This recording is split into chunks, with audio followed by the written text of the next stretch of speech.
Well, the GTA housing market has remained mostly stagnant for most of 2025, but new numbers today from Royal LePage in a report find that home prices in the region will still see some downward pricing pressure into 2026 as well. So joining us live now to break down the latest numbers is Phil Sopher, President and CEO of Royal LePage. Phil, thank you so much for joining us this morning to talk about it. Always fascinating to talk about housing and what we're seeing right now.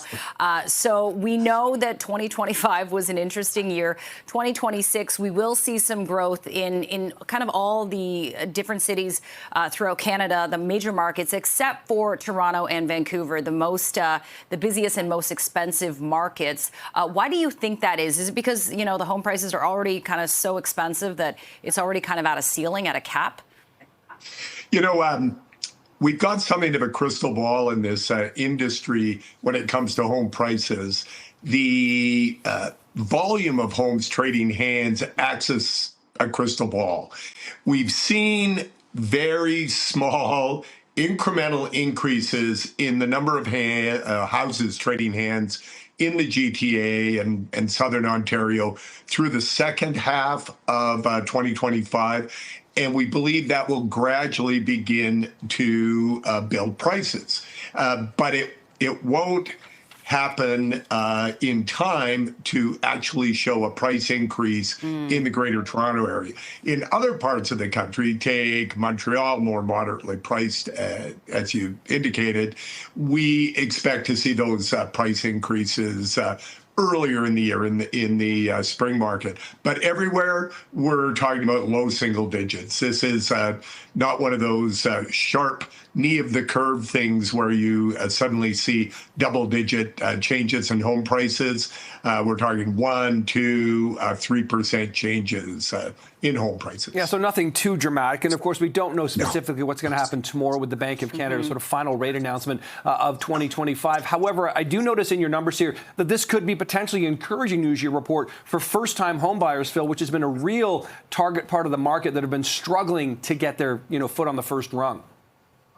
This has been the longest period this century. You got to go back over 30 years before you can find an elongated period like this where the cost of borrowing has decreased, wages and salaries have increased, and home prices have softened.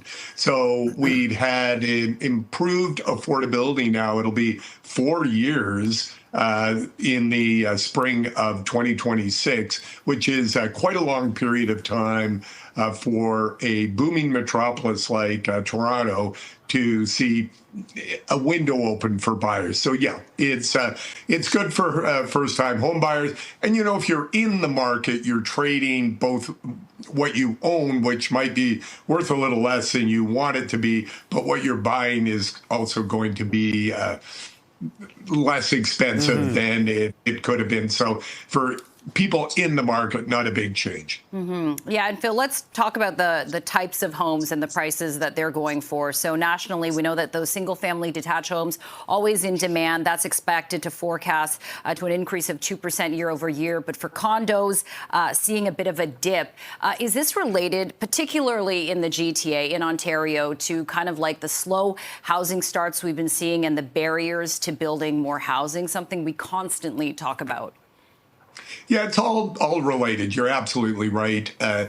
The sharp decline in the number of temporary foreign workers, foreign students, and immigrants are impacting Vancouver and Toronto more acutely than other parts of the country. The investors who provide our rental stock were pushed out of the market in that post-pandemic era when the Bank of Canada had to raise interest rates to combat inflation. And so the result of higher interest rates and lower demand brought condo prices down. Absolutely. Okay, Phil, we got to leave it there. Phil Sopher is the president and CEO of Royal LePage. Phil, we always love talking real estate with you. I'm not sure we'll talk before the end of the year, so have a great holiday, and we'll see you in 2026. Yeah, happy holidays, Phil. Thank you.